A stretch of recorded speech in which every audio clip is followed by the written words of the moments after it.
You're listening to the Best Morning Routine Ever podcast, the show that proves no one stumbles upon success ever. With your host, Lou Need. Every Mondays and Thursdays, we deliver cold hard evidence behind the power of a robust morning routine. Get ready to be transformed by the renewal of your mind.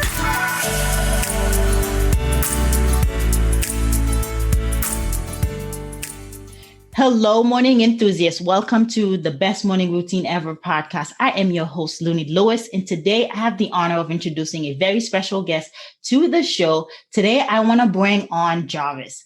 Jarvis Leverson. He is an accountability coach at the Moning Hero. He specializes in helping business owners and entrepreneurs implement high-performance habits that dramatically boost their productivity. And as a result, they have greater success in their business as well as in their personal lives. This is going to be exciting because that's what morning routine is all about. And so it's nice to have another expert on the show to kind of bounce ideas off and hear some more insights. So I'm looking forward to our talk. But Jarvis has been at this for a couple of years, actually. So he has facilitated over 1,000 live workshops, seminars, and groups events showing people systems and hacks to be more efficient with their time so they can better serve their mission. So he prides himself on being so dialed in that he can finish work every day by 1 p.m. so he can spend every afternoon on the beach with his 2-year-old son. He believes that everyone should have the same freedom, and he is obsessed. I'm telling you, obsessed with helping them achieve this. So with no further ado, it is an honor, my friend, to have you on the show. Jarvis, welcome on. Wow. Who is that guy? Can I meet him? So nice to have you on the show, Jarvis. I mean, you and I go way back before we were both entrepreneurs. We hanging out in the streets of San Diego. We're both from here, and we met here through mutual friends, and have been. It's really interesting to see the progression and to see the evolvement of our lives. But let's talk about your journey. Right? Tell the audience a little bit about you and how you got here. Yeah, it's a very, very deep journey, but it started kind of like where you just were, from the place where you were just talking from, our past life. We kind of met in the social scene, in the social circles of San Diego. And it's right around that time. Yeah. I call those, the lost years. So between ages of 30 and 35, like before that, I consider myself a pretty average, a little above average, high achiever. Mm-hmm. I had a really good corporate job. I was doing sales for a technology company, and I was, president's club, and I had goals and I was making progress. And then I hit a point in my life where I took my foot off the gas. I got complacent. Life was good. Life was easy. And I wasn't aggressive after pursuing anything anymore. And my priorities shifted to just hanging out and partying all the time. Mm-hmm. And I got comfortable and just started coasting into life. And then I would say for 5 years, I made absolutely no progress as a person. And one day I woke up and I'm the same exact person I was 5 years ago. Like nothing about me has changed. Like my income had stopped growing. There was no significant improvement there. My health and fitness was degrading. I got into the worst shape of my life. I wasn't satisfied with my relationships. And I was looking at my life, and I was at 35 years old, and I was disappointed at where I was. And social media makes this worse because you're looking around on social media and you're seeing other people hitting all these, success marks. Yeah. They're posting pictures of their new house. They're posting pictures of their wife and their kids, or their husband and their kids. And it just seems like they were making strides in life. And then I was looking at my life and like, damn, where am I at? And that actually started to put me into like this depression where I would go out and I would kind of drown my disappointment in myself and try to forget about it by going out and drinking every night and partying. And that was kind of the only thing I really looked forward to, was how I can self-medicate and just suppress this disappointment that I was having in myself. And that turned into this vicious cycle, or a vicious spiral of, me surrounding myself with the wrong people and not really doing much with my life. And then, it all came to hit a brick wall where one day within 1 week, I got fired from my job.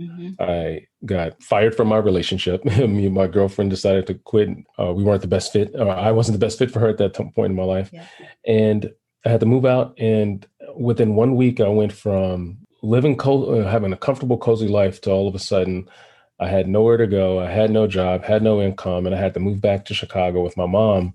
And then that's where I was forced to start rebuilding my life all over again. Like for me, I had to hit rock bottom for me to realize that I couldn't continue going down the path that I was going. Like I had to figure out, I knew the worst part was I knew I was better than that. Like I knew I had potential as a person. Like I'm a computer engineer graduate. I was played every sport in high school and college. Everything came easy to me in life. Like I shouldn't have been where I was. Like I knew that I was destined for more than what I was producing in life. And that just burned a fire in me. Like, okay, Jarvis, how do you get off your mom's couch and start living up to the best version of yourself that is in there? And that's what started me to get really aggressive about what are successful people doing? What are the habits, behaviors? What are the routines and rituals? What are the things they do that give them an unfair advantage for them to achieve extraordinary things more than other people do? And so I started reading and consuming as much as I could to understand the psychology of success. So that journey kind of led me across many different books, but one of the ones that stood out to me was The Miracle Morning by Hal Elrod. And so Hal had a very similar journey. He was on a very high growth path in life. And then he had this tragic accident where he had a near-death experience, and he was in the hospital, and he was forced with having to rebuild his life. And it sounded a lot like my journey. Like I hit my rock bottom. I had my proverbial car accident in life where I was shook up around, and I was forced to have to rebuild my life. And he started studying the success habits of millionaires and billionaires. And he came up with this formula of this morning routine that sets their day on fire. And so I read that book and I started doing this morning routine. And prior to this day, I had never woken up an earlier day in my life. Like I despised people who woke up early. I never thought I would ever be a morning person. Yeah. I just, those two words don't even fit well together. Morning and person just, and so I would normally wake up around 8 or 9 o'clock in the day. And when I read this book, he prescribed, he kind of gave all the science behind why waking up early is the best thing you could ever do for your life. And then here's what you do when you wake up early. So that day, I read that book in 2 days. And then the next day I said, you know what, I'm going to wake up at 6 a.m. and just see if I can give this thing a go. And that morning I woke up at 5:57 with no alarm clock. Wow. Hungry, motivated, and excited. Wow. And that was the first day. That was my rebirth. That was the first day of what would be the next phase of my life. Ever since that day, I've woken up early with passion, purpose, and excitement. And it's all because of this practice that I kind of learned from Hal through the Miracle Morning. And since then, I've kind of gone on and developed my own practice. And now I'm waking up at 4 a.m. But that's where my journey began. My journey began on my mom's couch after I hit my rock bottom. And I read that book, which ignited a flame in me to start getting up early, to identify my purpose, passion, and put a plan together and pursue it aggressively every single day. And it all starts first thing in the morning. And I've been doing it for the last 5 years. And honestly, it's been life-changing. That is fantastic. It's just that hero I hear comes out of you, right? Where you hit rock bottom, has to move back home. I didn't even know you ended up back in Chicago.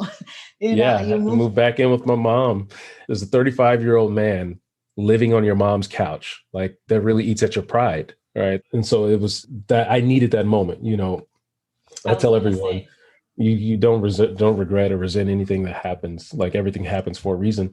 I needed that. Like if I hadn't had that moment, I would have kept just coasting through life with uneventful, meaningless things and not living in my purpose. So I needed something drastic to happen to force me into a cocoon. Like this cocooning phase that I went through.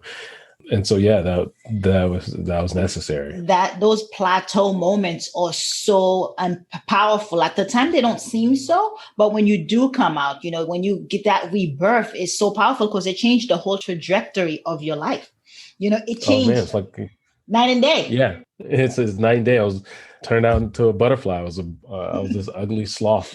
And, I think I feel like I'm a beautiful butterfly now. What's awesome about your story, Jarvis, is that you turned it, you realized how powerful it was for you and how it changed your life. And then you coupled it and morphed it into a business that can actually help people do the same because you learned for it. Yeah. And that wasn't even the original intent. That wasn't even the original intent.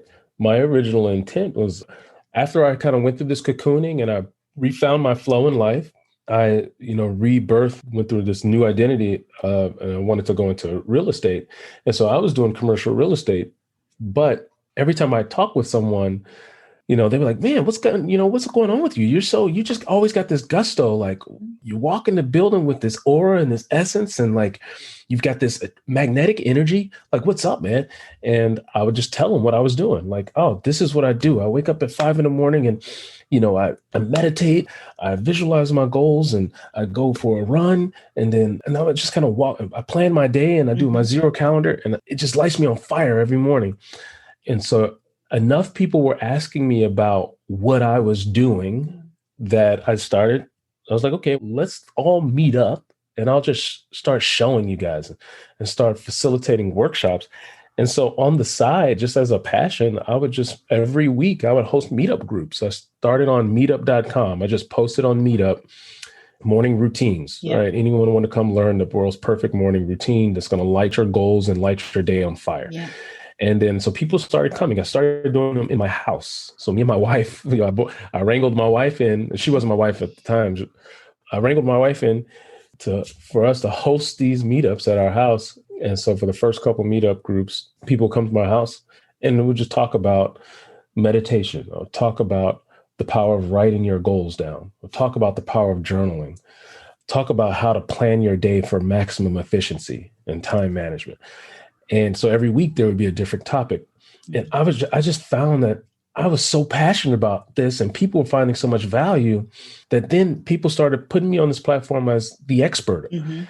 And I was just showing them what I was doing. Yeah. And now all of a sudden people were coming to me left and right and asking me to go speak on different stages. Can you go speak about this? I didn't have a degree in any of this stuff, but somehow now all of a sudden I became the expert just because I was so passionate in the way I talked about it. And so I started hosting events, large scale events. And then enough people saw value in what I was doing that all of a sudden, I remember one day someone was saying, Jarvis, you should be charging for this. And that was the first time it had ever been presented to me that, wait a minute, I could actually make money doing this thing that I'm passionate about. Yeah. And look, before that, I never really had an intention of this being a business. It was more just showing people how to live a more fruitful and productive life with these habits, this morning ritual and this morning routine. Then over time that morphed into, well, people would actually pay you to do this. And so that's how it became a business. But it started with the passion first. Yeah. And that's key. Once you find your purpose, everything else falls into place. Absolutely. The people will show up that you need to serve. So it's beautiful. And I'm so glad you went through that journey and it's been so successful for you. Now, in the meetup groups, you were just simply telling them the science behind meditation or journaling. You weren't actually doing those sessions. It was just informative. No. So my philosophy is like, get your hands dirty. Okay. And so we would actually do it together. So I remember the session I had on meditation, it was like, hey, this is kind of the why behind it. This is why it works, how it works. Boom. Now let's do it. Okay. And we would actually meditate together. So I would actually lead people through a 10-minute meditation. I'm sure people thought I was crazy, but when we did journaling, we'd go behind the why and the science, and this is what it does, and this is how it does it. All right, boom. Here are some journaling prompts. Let's all do it together right now. Take 5 minutes of silence. All do your journals. Then we all have some discussion. So everything I do, I facilitate workshop style where we actually get our hands dirty and do it. And I think that's why people liked it so much and were so engaged with it.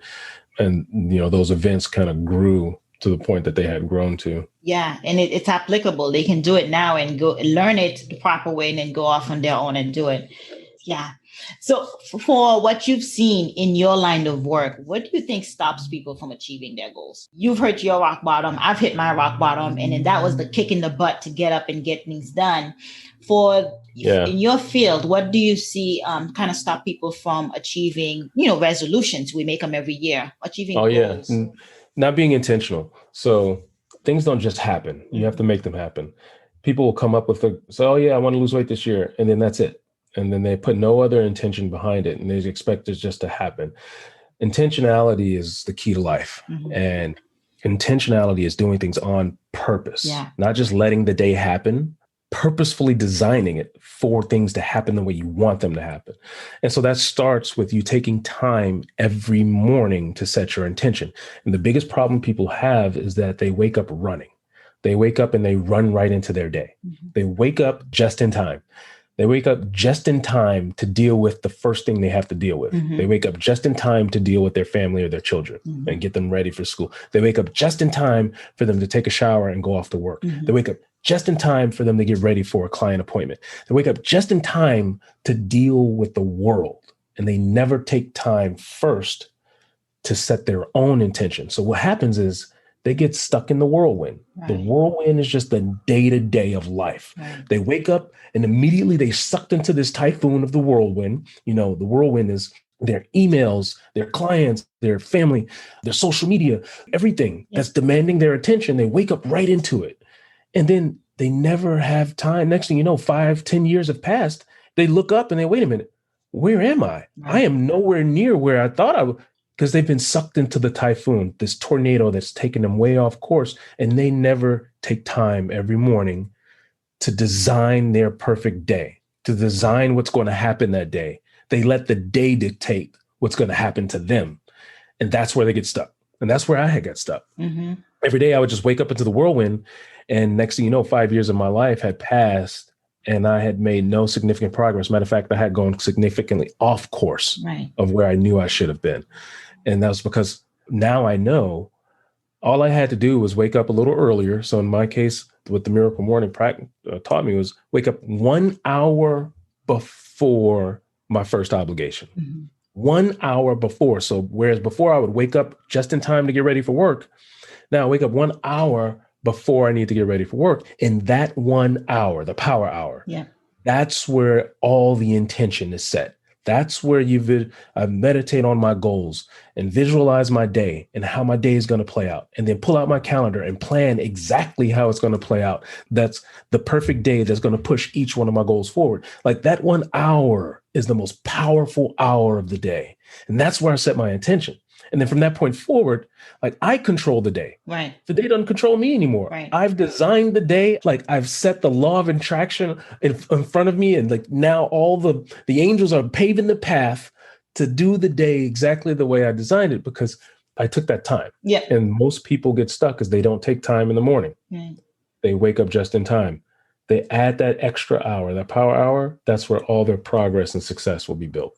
Solid advice. And that's what I teach my clients. And that every entrepreneur that come on the show talks about is that power hour, the importance of it, because you're planning out the day, but you're taking care of yourself first before you let everyone else in. When you open up social media, you open up email, it really derails you to someone else's agenda, not your own, because you didn't set yours yet. And I find it instrumental to, as you say, I love that, to be intentional about it. To design it, to put in your calendar, putting that in place so you know what you're going to work on. But most importantly, Jarvis, is like you can't hit a target you don't have. Zig Ziglar said that. So it's important to set goals. So you got to know what you're aiming for. You got to know what you are going after. So what do you share with people who don't have a sense of what they want to work on, don't know how to set goals? What kind of advice do you give them? Yeah, that's a tough one. I struggle with this because like I'm so passionate because I know I have a goal, but then I have people that I work with and even have family members, and they just squander because they don't have a goal. And they even say, I don't know. I don't have anything that I want to, that I'm pursuing. And it's like, I just can't even understand that. Like, what do you mean you don't know? Like, what do you mean you don't have any ambition? There's nothing, that you want to work towards. It comes down to purpose, I think. It's that lack of drive, that lack of purpose. Because if you're aimlessly wandering, it's because you haven't stepped into your calling, that truth, totally, that passion to actually start living the purpose. And the purpose essentially is adding value to other people's lives. Yeah, 100%. You're right. A lot of people haven't found it. I can honestly say that I didn't speak this passionately until I found my purpose, right? Up until I turned 35, I didn't speak like this because I was squandering. Mm-hmm. And I used to resent my wife because she's known her passion since she was, in high school, and that is to help kids. And that's what she's done for her entire life. She wants to provide opportunity for those who otherwise would not have it, opportunity for success and to be fruitful in life. And she does that through education, and not just education, but going into underserved communities with kids who otherwise wouldn't have a platform to have a better life. And so she's been passionate about that. And I used to always resent her, like, gosh, you wake up every day and you know exactly your calling, and I don't. And so I used to be one of those that squandered. And the only advice I can give people that don't know their passion, that don't know their calling, is that it doesn't come from just sitting around. Stay active. Always be moving. Take action. Take action, doing something.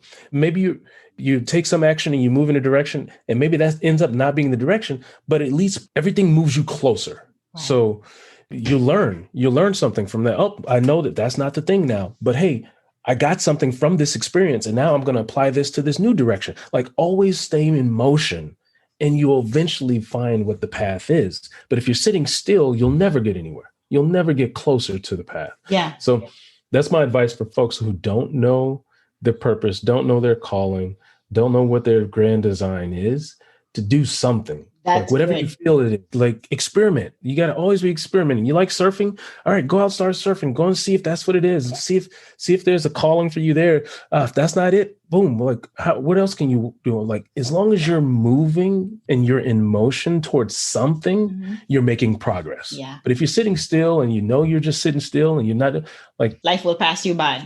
Yeah, it'll pass you by. It'll pass you by, just like you. 5 years will go by and I'm like, what am I doing with my life? What am I doing? Like, I wasn't happy 5 years ago and I'm still not happy now. Like, when am I going to do something about it? In 2018, that's how I woke up. I was like, this is worthless. I even considered suicidal. I was like, there's no point in this. I'm not working a 9 to 5. I'm doing 16 hours. There's no point to life.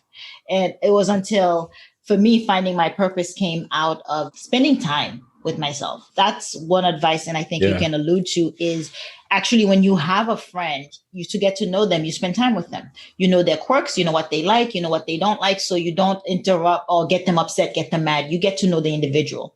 Well, it's the same thing. We are so busy doing. We are so busy waking up just in time. That analogy you shared earlier, we're so busy on the go that we don't spend that quiet time to actually turn inward. To be still, right? Just to be still for a minute. And that's what I think meditation allows. That's what that power hour in the morning allows. That's what the morning routine gives you, is that opportunity. If you don't know what your purpose is or what your goal is, what you are aiming to work at, that's okay. But please do spend some time away from social media. Do spend some time in meditation where it's just you taking some deep breaths for 2 minutes, or journaling. And I find it, the biggest one is gratitude. You can start from anywhere by having an attitude of gratitude. That's right. Right? Yeah. Preach. No, you hit the nail on the head. So I think those two combined is kind of the magic formula. One, that's silence, because that's where you get inspiration from. Yeah. Like, that's where you receive that divine inspiration. That's where you can hear, I say, meditation, or in that silence, is where you hear the whispers of the universe. Like, at any given moment, the universe is speaking to you, but it's whispering. It's not this loud bang over your head. It's whispering. If you don't ever calm down all the noise, you'll never hear that whisper that the universe is trying to plant. And so having that designated silence every day, where you can hear the whispers of the universe, you can hear your gut intuition, you can hear that little birdie, you can feel where you're being guided, but then act on it. Yeah. Like, you got to move. You can't just sit around. And, I have a friend right now, they're very religious, and they're like, oh, the Lord is going to take care of it. I just sit and I just be prayerful and I just pray. And, I'm religious too and all, but you can pray all day, but at some point you got to move. some point you got to take action. Some point you got to say, all right, the Lord plant this little seed or this little idea was planted. All right, can you go find a networking group around that? Yeah. Can you go and find and talk to someone? Who can you reach out to? Can you find someone on LinkedIn that you can ask some questions about it? At some point, you got to start moving on some of those things. And that's only where you're going to find passion. It's not going to just hit you while you're sitting still.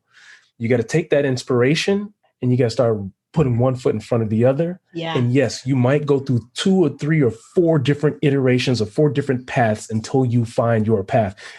What frustrates me is these people that's trying to get it right on the first try. Mm-hmm. Like, no, I don't know if that's it. So I'm not going to do anything. Nope, that's not, you're not going to get it right on the first try.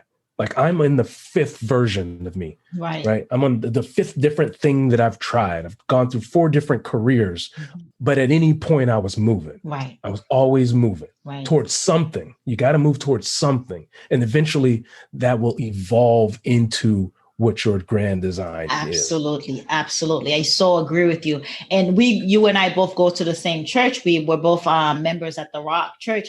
And I've heard the same. My parents grew up in the church, and it's always been, the Lord will take care of it. Just wait for the Lord. But it says it in the Bible, faith without works is dead. Like you really gotta take action.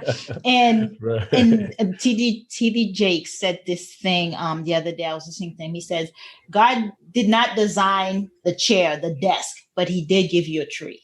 Yeah, that's a good point. What do you do with the ideas? You're not going to get everything laid out to you. And that's what you're alluding to with that failing forward. Like it's okay to try. Yeah. It's okay to keep moving and make progress and see what works and what don't, and then navigate it accordingly. Right. And so you're going to have these ideas, but know that every failure is an opportunity to learn. That's right. And everything, I mean, we wouldn't even call it failures, learning moments.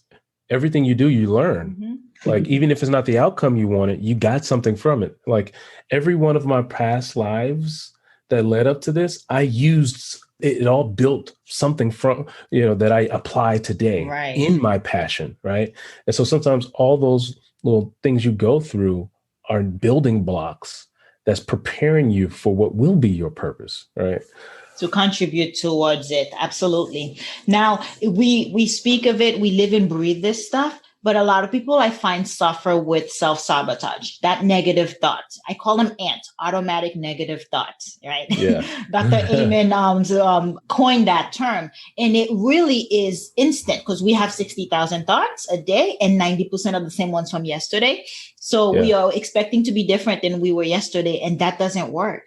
And so for me, I know my change came when I changed my habits, but I had to change my beliefs. I had to change my mindset. And you too, with all the reading that you partake in, you enlighten yourself, you consume the right content, and then that changed your mindset. I still do affirmations every day. Okay. I declare abundance upon my life. I declare that I am victorious. I declare that affirmations. The Bible tells us to declare that I am that I am.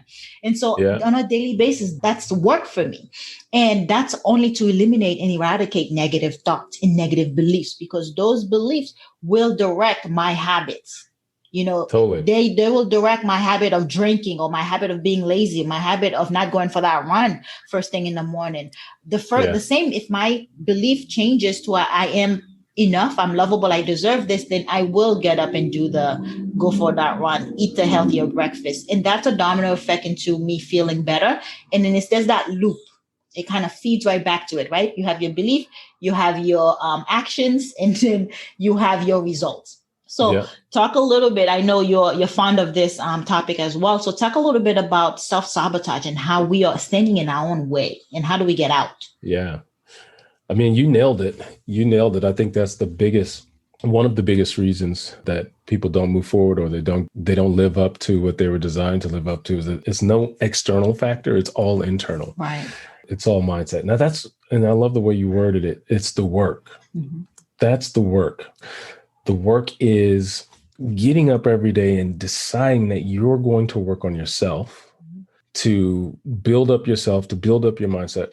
And the way we do it, that work is heavy work. It's, meditating, it's journaling, it's those affirmations that you talked about. Yeah.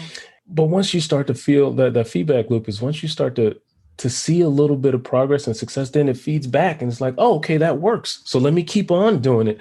Like, oh, the hard part is getting started. Right. Once you get started and you start to see a little, you start to see how much better you feel, how much motivated you are, how you're looking better in the mirror because you're getting up with purpose every day and you're exercise. Like once you start to see a little bit of that, then it starts to destroy some of those negative thoughts. But the more you sit still, the thoughts get louder and louder and louder. Right. It goes back to you got to move. You got to take action because the more you move, the more the thoughts dissipate. Physical movement too, not just like taking action and finding a goal to work on, but just like going for a walk or stretching. That Tony Robbins call it getting into peak state because we're emotional being, and so we need to actually be in motion and constantly moving to actually release serotonin so that we can change our state. We need to change our state of mind. And that's the fastest way to do it is through that movement as well, but also taking action. Starting hard, as you say, Jarvis, is hard. And what I tell people is you can do anything for 2 minutes. Totally. And the movement part, like I want to just gloss over that. I think that is the answer. So I go for a run every morning and I can honestly say, like I call it my activation. I get activated. Not only does it activate my body, which puts me into a peak performance zone, it raises your cortisol levels. Yeah. And so from a hormone and from a science perspective, it activates your body. It activates your metabolism. You start burning more calories all throughout the day. You actually lose more weight by doing morning exercise versus evening exercise. Yeah. So from a physical standpoint, it activates you. Mm-hmm. But deeper than that, it activates my mind and my soul and my spirit. Nice. Because I get a victory. And so running is hard. I don't like it. It is gruesome. My joints hurt. I'm sweating. I'm grinding. But boy, when I finish, oh God, I'm like, yes, I conquered that. Yep. What else is there for me to conquer today? Right. What else? I'm ready. Right. Now, the negative voices aren't loud because the way you destroy negative voices by building up your confidence. Mm-hmm. Like when you're confident in yourself, then no negative voice can creep in. Like the negative voice is trying to say, oh, you can't do that. The way you calm the negative voice down is by having a bank of experiences or achievements to go pull from, saying, you know what? Hell yeah, I could do it. I know I can because I did this thing over here. Yeah. I accomplished this. So of course I can. Shut up, negative voice. Right. So the way you shut up the negative voices is that you have to have some sort of achievements or something that builds up your confidence to destroy a voice. So when you work out in the morning, it's the first achievement of the day. Mm-hmm. Now it gives you momentum and you carry that in, that confidence, that swagger into everything else. So how do you get started? How do you build momentum? How do you destroy your negative voice? It could be as easy as start your day with something physical. Yeah. Because now you build momentum. Now your movement is going. Now it's like, okay, well, I just conquered that. Let me conquer this other thing that I didn't think I could conquer. But yeah, I can do that. Now let me make these cold calls because I'm juiced and active and I'm ready. Let me call these people. So what if they're going to hang up on me? I'm calling them anyway. Like that first domino, like it starts knocking down all these other dominoes. That's what you call a keystone habit. It affects it positively, affects every other area because you made that one decision. And it's positive. That one thing, that's all you got to do. Like you ain't got to worry about all these. Just worry about that one thing. Can you get up and move? Yeah. Because then once you do that, all the other things just fall in place. Oh, I love this. I love that so much because now we just took it from taking action and accomplishing your goals and doing things to actually make it physical. And if you can do the physical piece, that's the easy part. And that will give you the more, what do you call it? Softer things you need to work, soft skills, the more like the other goals that you need to reach in your life. But the 2-minute rule is you can get up and go for a walk for 2 minutes. You'll walk longer, but the fact that you're tricking the brain to say, we're only doing this for 2 minutes. We put a timer on for 2 minutes. We're doing this. You step outside of your yard. Next thing you realize you're 10 minutes in and you're like, okay, this is not so bad. You do it again because the brain is designed to keep you safe. The brain is designed to keep us comfortable. Anything out of the ordinary, it's like fight or flight. This is not, we're not used to doing this, so we're not going to do it. But if you can start for 2 minutes, you got to optimize the starting line and not the finish line because we overwhelm ourselves with thinking, oh man, running 3 miles, it's going to take me half hour and I'm going to be grinding and hurting, like you said.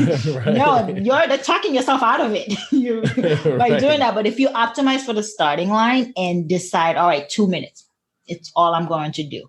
And then you'll realize the power in that, because that's repetition. You can start over every day. You can start every day for 2 minutes, because you're building that habit. I use that just yesterday. I was like, oh, I'm just going to run down 1 mile back and forth, run down to the end of this street, block and back. And I end up running for 30 minutes. Yep. So that actually, it does work, playing mind games with yourself. That's a habit trick. Just to get started. Got to get started. That's the mind trick. And in 2 minutes, because making it easier.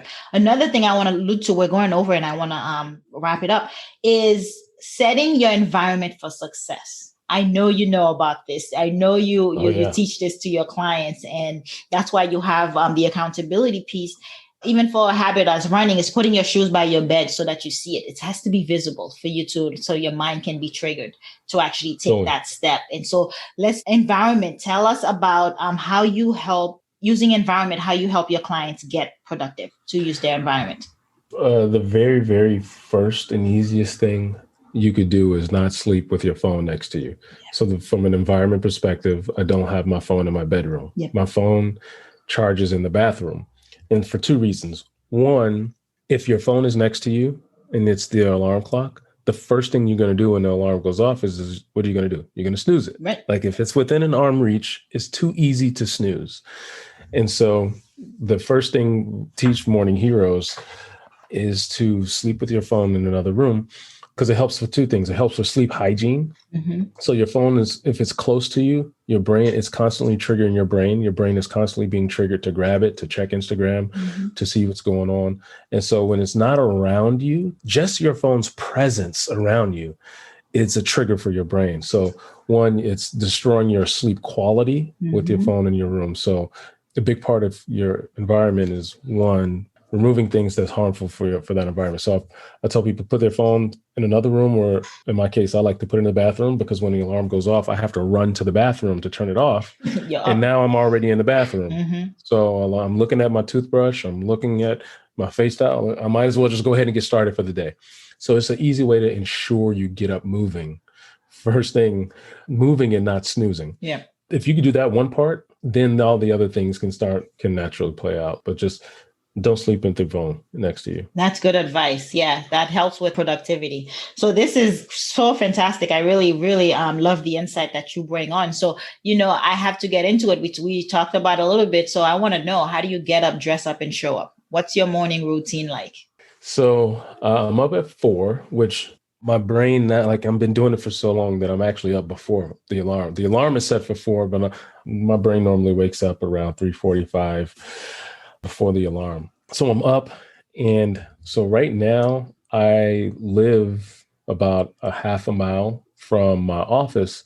And so I'll go and do this little mile loop where I run to the office in the morning. So I come into the office and I do my whole morning practice here in my office. So I kind of sit, and I have a morning hero journal. And so this process that I've kind of coined, I made a journal, and the journal walks me through the whole 5-step process. So all I do is I sit down at my desk, I open the journal to a fresh page, and I kind of just walk through the whole routine. Okay. And so the routine is first meditate. I call it clearing the cache. It's how I do a different form of meditation. There are common meditations where you're trying to calm the brain. You're trying to calm it down. You're trying to suppress thoughts.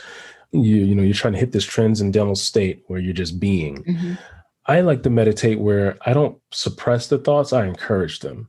And what I'm doing is I'm seeking inspiration, like I'm seeking a word, I'm seeking wisdom. And so I'm actually inviting it in. And so I'll start with kind of a priming question, like, what does success look like today? And then I'll sit with my eyes closed and I'm letting the thoughts stir. It's like a movie starts playing in my mind. And it's like I'm literally like a third person just sitting there with popcorn watching the movie. Like I'm watching, it's like entertainment. I'm just watching the movie play. Like, so instead of suppressing the movie, I'm actually letting it play out. And most of the time, that's where my inspiration for the day comes. So for at least 10 minutes, I'm sitting with my eyes closed, watching the movie that's playing in my mind. And then I start writing it down. It's like everything I'm seeing, I open my eyes and I'll kind of write and journal. Sometimes it turns into blueprints for my business. So I just redid my website 3 days ago. That entire blueprint came during my meditation. Like I was visualizing what success looked like. It was like, okay, redo your webpage. Here's what it's going to look like. And then I opened my eyes and I started drawing it on the paper. So sometimes it'll turn into blueprints. Sometimes it'll be just a checklist. Sometimes it'll be me flushing out my vision. But I'll do that for at least 10 minutes. Sorry, I'll do a reflection. So I'll write what are at least 3 wins that I had from yesterday, 3 things that I'm proud of. And then, what could I have done better? And how would I do it differently? So I do this reflection, making sure that I'm growing and progressing every single day. Then I write my goals, and then I start action planning the day. So after I write the goal, I'll say, what do I need to do today to move that goal the furthest? And then I'll come up with kind of 2 or 3 critical actions. And then I'll go to my next goal. I'll write the goal, and then I'll say, what do I need to do today to move that goal the furthest? And so once I kind of go through that, then I call it the zero calendar, where everything that I came up, I don't leave. I think a to-do list is where good intentions go to die. Like to-do lists are very ineffective. If something is important, schedule it on your calendar. Just like it's a client appointment. It's an appointment that I have with myself to do that thing that I said is most important at that time. So I schedule everything on my calendar. And when you do that, you'll find that there's 0 blank space on your calendar. So it's called a zero calendar. You schedule every minute of your day with intention. And when you do that, you've essentially designed the perfect day. If the day would be absolutely perfect, how exactly down to the minute, how would a perfect day go? And so every morning I use this hero journal to plan my perfect day. It takes me about 20 minutes. But by the end of that 20 minutes, I'm focused, I'm clear, I'm organized, I'm inspired and motivated, and I'll just fucking go attack the world. Nice. So that's my process. So I do a little exercise, and then I use this journal to plan out my perfect day with intention and purpose every single day. That's cool. You got the movement in there, but you're intentional, because that was one of your biggest advice when we started is be intentional. Be intentional with your day and design your day to set up your environment. And so that is a great morning routine. And you're successful with it. So I'm glad you shared it, because people can get some insight from that. So I want to know, how can we connect with you? How can my listeners find you? Yeah. So themoninghero.com. As a matter of fact, this journal that I just shared with you, this whole process, they can go to themoninghero.com, and that's where they can actually either purchase a journal of their own or sign up, or if they decide they want to go deeper, they can become a morning hero, which that's essentially what the morning hero was born, because every morning I did this process and it felt like it gave me superpowers. Every morning I would do this structured routine and I got superpowers and I would go save the world. And so it felt like this process turned me into a hero. And so that's how the name, the morning hero, that's where it came from. And so now that's what I offer other people. I offer other people an opportunity to become morning heroes themselves. And morning hero is someone that gets up every day, fired up with intention and purpose. They're super dialed in and organized with their time, and they're more productive than most people are. They can do more by 9 a.m. than what most people will do all day long. And that's what a morning hero is. And now I show other people how to become morning heroes themselves. And so if you want to know how to become a morning hero, you can go to themoninghero.com. Yes, absolutely. I will put that on the show notes and your social media handle so people can connect with you. This has been fantastic, Jarvis. Thank you for coming in as another expert on morning routines and morning habits, on how to set the tone for the day. That's right. You have given us so much to think about, and I look forward to sharing this with the world. It has been a phenomenal chat. Thank you for coming. Thank you very much. I'm honored to be here. Oh, awesome.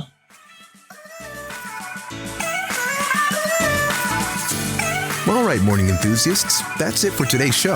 Thank you for tuning in. If you love the Best Morning Routine Ever podcast, we'd love to hear from you. So go ahead and subscribe, rate, and give a review on iTunes or Google Play. While you're at it, tell a friend about the show. Be sure to visit bestmorningroutineever.com and our Facebook group to join the conversation. access the show notes and discover our fantastic free bonus content. Until next time,